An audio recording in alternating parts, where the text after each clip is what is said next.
I'm Captain Kirk. Fascinating. I'm a doctor, not a mechanic. Thank you, love you. Mwah. Most illogical. Aye, sir. Well, that was different. Yep, lousy, but different. Places, please, and here we go. Welcome, ladies, gentlemen, bears, packlids, and things, to episode 89 of the MuppeTrek Podcast. I'm Steve. And I'm Jarman, and we're here to compare, contrast, and confer about our two favorite franchises. And what are those, Steve? The Muppets and Star Trek. We have been doing one-to-one reviews of The Muppet Show and Star Trek the Animated Series. And tonight we're covering The Muppet Show, a special guest star Jonathan Winters, and Star Trek Animated Series episode Once Upon a Planet. And how.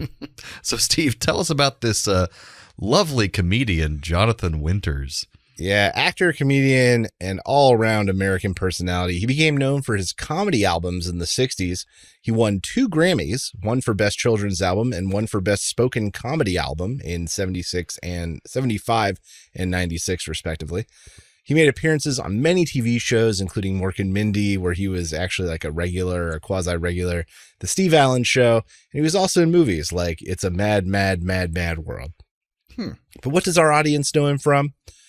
Many of you grew up hearing him, not knowing. He was the voice of Grandpa Smurf on The Smurfs, and he even played Papa Smurf in the 2011 CGI Smurfs movie. Wow. So he was alive then. But otherwise, not a whole lot in our generation. He did a lot of voiceover and animated stuff later in his career as he was getting older.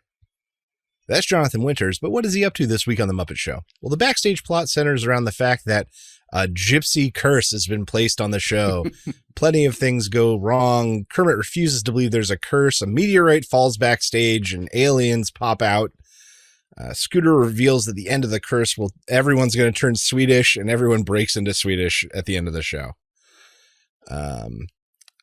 On stage, though, Kermit introduces Jonathan Winters, but not before almost being killed by a falling bag, like sandbag and lighting. He introduces a circus featuring a bunch of pigs trying to tangle and control a tiger while singing Hold That Tiger.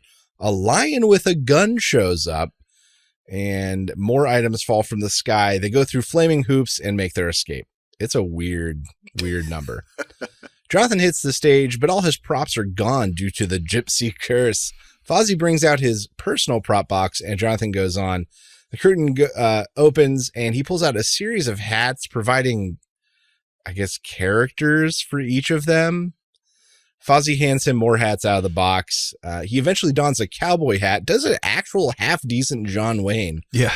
And makes some very dated and insensitive Native American references. He then puts on an Indian headdress. But luckily, the gypsy curse intervenes before it can get far too racist and the set falls down. It's terrible. Fozzie and Scooter hit the stage. They perform On Her Doorstep last night. They're joined / interrupted by 2 aliens. Fozzie follows this up with Bear on patrol. He comes in with an octopus on his head. The octopus was picking pockets. Bear is overtaken by when the captain gives him a new assignment investigating a stolen octopus. We then get a gypsy number called Golden Earrings with a gypsy band, and it's like a nice sultry tale of love spell and casting it every night. It's kind of an okay number. Up next, we visit Muppet Labs. We are introduced to the luggage compressor. Beaker is inevitably pulled into the machine, and he is squished like a pancake. Following this, we get a sweet number with a caterpillar in like rain gear wandering through a storm, and he sings You'll Never Walk Alone. It is honestly really sweet and a great effect with all his little feet moving in tandem. It was great. The gypsy introduces the final number because everyone else is speaking Swedish, and we get some large costume trolls in fancy, like, gentleman outfits. They dance to English Country Garden. The newsman reveals he's the only person not affected by the curse. It's weird. Kermit thanks Jonathan Winters one last time. Jonathan joins him in Swedish, and that is what we call The Muppet Show. So, Jarman, what did you think of this week's episode with Jonathan Winters? Oh, I think this, for me, he comes close to joining the worst guest we've had ever in the show, in my opinion. I can say definitively this is at this point the worst one of this season. Oh, this season for sure. I would have to look at Without some of the question. others, but this season, without me even really have to think about it, Yeah. this is the worst. Abysmal. Like, It just is. like and it wouldn't even have to do with any of the problematic material. Even without that, he was just like bored to be there. His jokes weren't funny. And they even seemed like, especially the hat thing, seemed like they were improvised and badly improvised. Like, it didn't seem like he was planning for what he was going to say. Maybe he was, but just And seemed, like, not only that, that is literally the only time he went on stage. exactly. And like, Think of the show. He wasn't on stage for the show at any other point. and he's a comedian who does characters. Like, this is a perfect opportunity to shine in the Muppets. Like, what the hell happened? Now, I will say beyond that, I did enjoy. He didn't dance. Yeah, he didn't dance. He didn't do anything. Now, I did enjoy the backstage plots. The being cursed was pretty cool, and how things were kept going wrong. That was kind of neat. But as I learned only a couple years ago, and I'm sad I didn't learn that very long, because I now have a Romani friend that using the term gypsy is offensive. And same thing saying like, oh, I got gypped, as saying you got scammed. These are things that we take out of our vernacular, our vocabulary. So just another thing to add to the long list of problematic things you should not say anymore that are on this episode. But anyways, but they also, because he was not on stage at all, we got a lot of pretty cool sketches for just the Muppets. Like, I really liked the Bear on Patrol with the octopus. I loved the Bear on Patrol. The Muppet Labs was good. It was fun. And short. Yep. And to the point. I love the little thing with the caterpillar. That was That was adorable. just adorable. Yep. And a nice little break. And then the troll dance was cool too. Yeah, but that once again, it was like, why isn't Jonathan Winters on stage for the final fucking I know. number? He didn't do anything. What is happening in this epic? He didn't do anything. So no, I totally agree. This, without thinking about it, is the worst one of season 4 so far. Oh yeah. And even the curse wasn't. It started as a really good premise and got derailed so fast. Yeah. I was like, oh, there's a curse. Everything goes wrong. Great. Oh, a meteorite came in. Now there's aliens here. And in the end, they're all speaking Swedish. There's like too much going on. What just happened to this episode? Yeah. But no, I'm totally with you. Not great. Not great. Not great. And Jonathan Winters just didn't do anything to redeem himself. Aside from even the really dated, the one funny thing. Okay, I will say there was one funny scene with Jonathan Winters where he's in his dressing room. I didn't mention this. And one of the aliens wanders in and says, I am Jonathan Winters. He's like, oh, you're Jonathan Winters. Yes, I am an American comedian. Oh, Steve Martin, you'll do anything, won't you? Yeah. That was like a genuinely funny. Him taking a shot at Steve Martin was maybe the one genuinely funny moment from him in the And Steve entire Martin would have been show. like a pretty new comedian at that time, so that's kind of funny. He had already guested Oh, that's right. like 2 or 3 seasons earlier. That's right. In the episode that wasn't an episode, it was them doing auditions. That's right. Yeah, I think this just goes to show that how I'm totally with you. much a bad host can affect the episode. Like, because the rest of the episode wasn't too bad, Yeah. and he just made it that much worse. It was just, yeah. So let's talk about some music this week. Hold That Tiger. It's also known as the Tiger Rag. It was recorded originally by the original Dixieland Jazz Band. That's actually the name of the band. And the U.S. Library of Congress added the 1918 recording to the National Record Registry in 2003. So it's in like a vault somewhere. On Her Doorstep Last Night, originally recorded in the 20s, it became a big hit for a group called Bonzo Dog Doodah Band. Kid you not. Bonzo Dog Doodah Band. On their album Gorilla in 1967. They were a comedy band from the UK, and they went through a crazy psychedelic rock phase where they got the attention of Paul McCartney, who asked them to appear at the end of the Beatles film Magic Mystery Tour. Wow. The song they performed at the end of that movie was called Death Cab for Cutie. Oh. And that is where the band Death Cab for Cutie got their name, is from the Bonzo Dog Doodah Band. That's so random. Golden Earrings from 1947 movie of the same name. The song was written by Victor Young. Victor Young was nominated for 22 Academy Awards for his music, but he only won his first one after he died for his last thing, Around the World in 80 Days, and he still holds the record for most nominations before winning an Oscar. This guy. You'll Never Walk Alone from the musical Carousel by Rodgers and Hammerstein. This was their collaboration after Oklahoma, and while very favorably reviewed, the negativity in the reviews were basically from everyone Oklahoma was so good that people kind of had these really over-the-top expectations for Carousel that it couldn't possibly meet because Oklahoma was so good. And then English Country Garden, this is not the first time we've heard it on the show. It was actually on in season 2, performed by Fozzie and Rolf the dog on the piano. And that's the one the trolls are dancing to at the end. That's right. So, Jarman, what did you think was the best Muppeteering moment this week?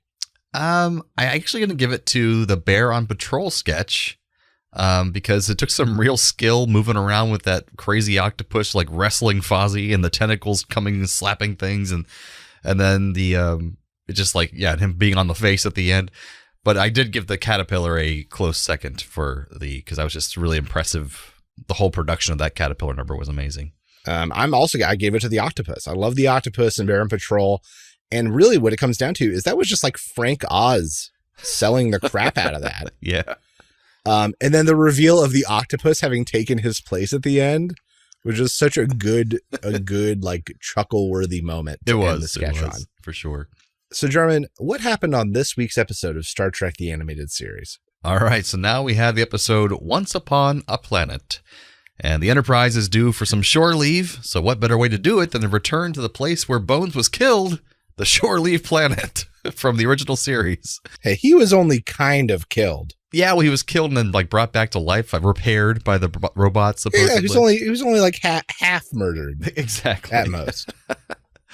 So shortly after they beam down, Bones is attacked yet again, and this time by the Queen of Hearts from Alice in Wonderland and her playing card soldiers.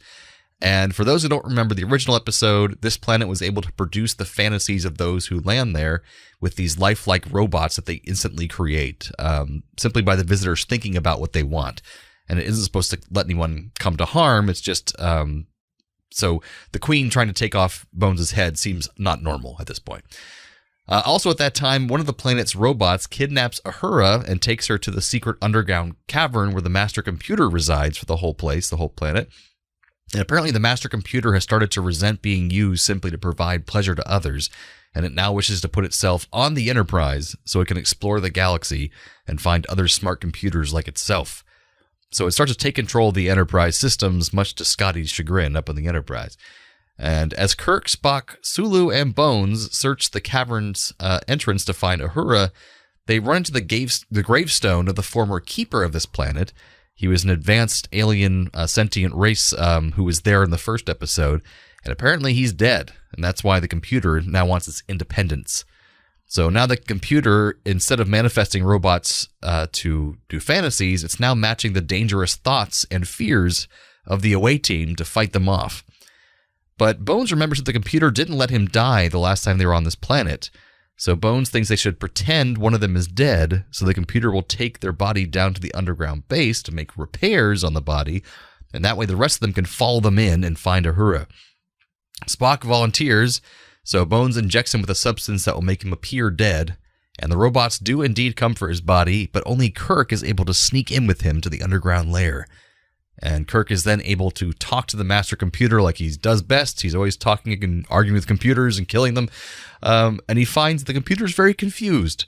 And it thinks that the crew of the Enterprise are slaves to its ship. And he also is able to convince the master computer that instead of exploring the galaxy, it can stay right where it is. And all the alien races of the world will come directly to it here on this planet. As long as it keeps being a great shore leave planet that people want to come to. And it keeps bringing their fantasies to life. So the master computer finds this logical and decides to change absolutely nothing about its situation as long as Spock just hangs out with him for a bit to keep company and talk to him for a while. And that's what we call the episode. So Steve, what do you think of this thing? Okay, some things I liked. I love that they're revisiting old characters, in this case, old locations. Like that feels really good as a callback from the show. Yeah. I liked the whole, like the planets under new management angle. Mm-hmm. So I started liking this and it became a negative. And I was like, oh, Uhura is taken, and this might be like an Uhura-centric episode. And it kind of was until she basically got rendered useless. Yeah. For the entire middle to end. And I was like, oh, this is not an Uhura episode. Got it. I love the moment where they're like, where Bones like, well, Jim, there's not like there's going to be a sign pointing to the underground entrance. And then Spock's like, sir, look, a sign pointing the way. There was just a sign there. I just love that moment. And I liked the solution. It was very Star Trek-y of them using prior knowledge and then faking the injury with Spock. I thought that was really clever and very Star Trek-y. That's true. Dislikes. I wish Uhura just would have been more effective. It really felt like she got sold short. I thought they were setting her up to, like, you know, she finds the answer of this one. Yeah. It just, right. Or she works from within to disable the robot at a chemo. Like, it just didn't happen. There were some wishy-washy rules, and I'm always a stickler for that. Like, and they didn't really explain it. Like, no one thought of the pterodactyls, but they make reference to cat and mouse, and suddenly there's a giant cat there. Like, even they were perplexed by that. So I was like, oh, okay. Yeah, like there was a weird animation choice. They never explained the pterodactyls, basically. Yeah. Right. Even he was like, none of us were thinking of pterodactyl, Captain. There must be something else going on here. Ah, you're right, Spock. But like, they didn't get into it really more than that. There was a weird silhouette effect they used several times where they like clearly didn't want to animate the cells, so they just colored them black. At one point, like a bunch of the crew members were standing in the trees and it was just black silhouettes. Underground, there was a shot where I think Spock was running and he was just a black outline. Oh, I did see that. You're right. I was like, what the hell is happening? And then this is sort of overall sort of these episodes, and why I think they don't necessarily work the same way that the original series did is that in most of these episodes, it feels like they really don't know what to do with the B plot. And because it's a 20-minute slot or 22 minutes, they don't have a lot of time to do the B plot. And so because of that, it's like when they do try to do it, it feels really weird. Like what the hell was happening on the ship? Just mayhem for the sake of the ship being in mayhem. And then the whole like, we've got a computer on board. It's a new computer. It's being assembled by our computer. I was like, what the hell is happening? Someone fix the B plot. And I think once again, I think it's just because of the truncated runtime. They don't have time to dedicate to the B plot. And it's like, why is it even there? Well, to be fair, even the original series, there barely even was B plots. Like there wasn't anything at all. It's kind of just all one main story. Sometimes there were, True, but very so maybe rarely. this is just them architecting something new, because that's very TNG. Yeah. Like A plot, what's happening on the planet, B plot, what's happening back on the ship. Oh my gosh, TNG, Voyager, and DS9, they all have a very easily detectable complete B plot, complete A plot every single episode. It's like they had a formula. So we'll get there, obviously. I thought this is when they were still proving that formula. Yeah, exactly. I thought one cool thing was they had for the first time showing 0G on the Enterprise, because they can do that now that's animated. That's true. That was pretty cool. Yeah. And yeah, I also like there was a callback to an original series episode. I did think that it suddenly tied up in a bow really quickly. The whole ending just suddenly ended. And it's like, whoa, that was resolved very quickly with the computer. Right. With like no effort too. With like a 3-sentence conversation. Yeah. It was over. So I was not a fan of that. Yeah, I agree. Honestly, I think despite the like nostalgia factor of this one, this might be one of my least favorite from this season. Yeah, I thought it was a pretty unnecessary episode. They could have done a lot more, something more interesting with the Shore Leave planet, because it has a lot of possibilities, and they didn't do much with it. It kind of sucked. Right, you're talking about a planet where literally anything can be fabricated, like on the spot, crazy over the top things, and they used it to do an Alice in Wonderland reference and create one dragon. Yeah, it was a really missed opportunity. It could have been a lot of things, and so one of the bottom ones for me this season as well, for sure. You got some facts for us? I sure do. This is one of the very few times that a Federation starship is shown to be equipped with seatbelts, a common sense precaution whose absence had long puzzled fans. Perhaps the only other time is in a deleted scene in Star Trek Nemesis from 2002, made nearly 30 years later. So only a deleted scene has seatbelts in any of Star Trek, even though they're bumped around and thrown around all the time in all these shows. This episode, of course, is a sequel to Shore Leave from the original series. Another sequel to that installment, with the working title Shore Leave 2, had been proposed for the original series but remained undeveloped. In this installment of the animated series, the use of animation allowed for the realization of some concepts which the writer originally conceived of for the live-action episode, the first one, Shore Leave, but they couldn't depict them because of budget concerns. Like the mechanical arms and those robots, he really wanted to have those in the original episode, but there's like, no, we can't do this. We're in the 60s.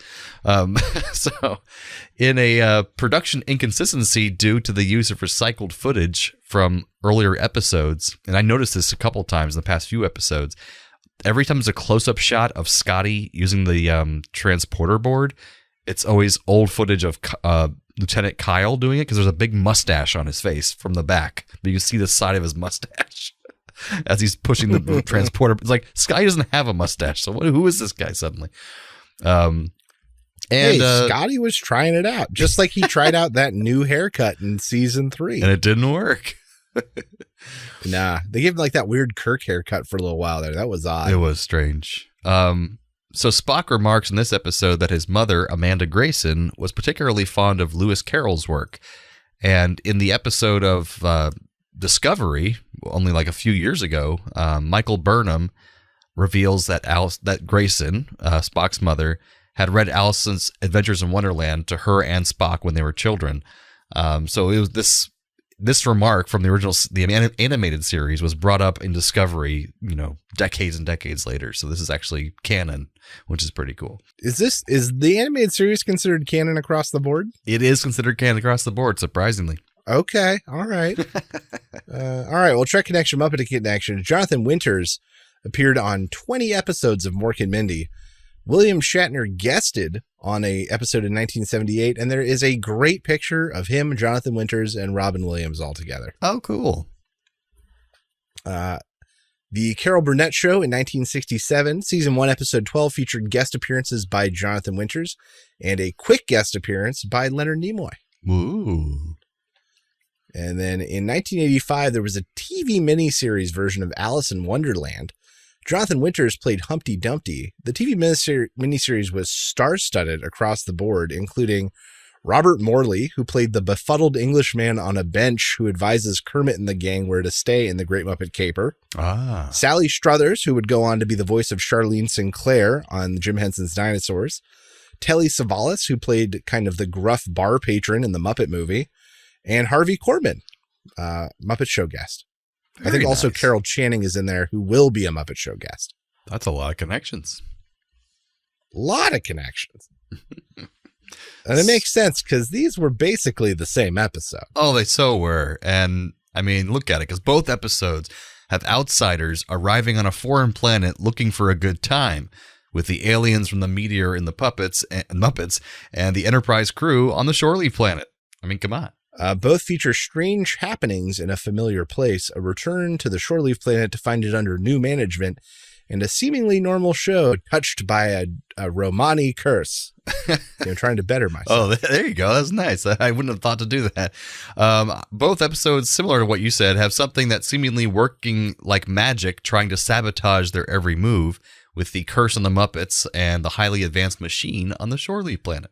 Both feature missing female characters. Uhura is taken by the computer, and Miss Piggy is just flat out missing from the Muppet Show this week. She really was. That's true. She just wasn't there. And both episodes have giant cats terrorizing the cast, with the lion and tiger in the circus sketch, right. And the giant kitty on the cave entrance in Star Trek. Oh, I didn't even catch that. That was one. a fun one. Oh, what's that noise? Oh my God. Transporter malfunction. Transporter malfunction. All right, it's that time of the episode where we transport one character from one episode and then the other vice versa. So what you got for us, Steve? All right, MuppeTrek Trek. I'm going to take the trolls from the final number and make them the horrors on the planet, replacing the dragon and like chasing Sulu and Bones up into the mountains. And at the end, though, they cut to a picture of them and Alice and Bones and Sulu all having a picnic together. Oh, that would be delightful. Right? Oh, awesome. Muppets of Star Trek, I have the old gypsy woman, Romani woman, as we should say, come over and replace the advanced computer, because then Kirk could just pay her a few bucks and she'd call off her machines. Nice. Trek to Muppets, I'm going to bring over the two-headed dragon thing and replace both the lion and the tiger, shooting flames onto the hoops as they scare and escape the pig circus. I love it. For my Trek to Muppets, I'm going to have the keeper of the Shoreleaf planet, the guy who's dead, come over to replace Jonathan Winters. Okay. Because even his rotting corpse could perform a funnier prop comedy act, and it would be a lot less racist, too. Yeah, man. I could agree with that. Oof. But that brings us to the end of episode 89 of the MuppeTrek Podcast. Join us next time for The Muppet Show with special guest Mark Hamill. And animated series episode, Mud's Passion. So from the lovers, the dreamers, and us. Live long and prosper, everyone. Thanks for listening to the MuppeTrek Podcast. Be sure to follow us on social media on Facebook and Twitter. Subscribe to us on Apple Podcasts, YouTube, Spotify, or your favorite podcast platform. This podcast has been brought to you by A Play on Nerds.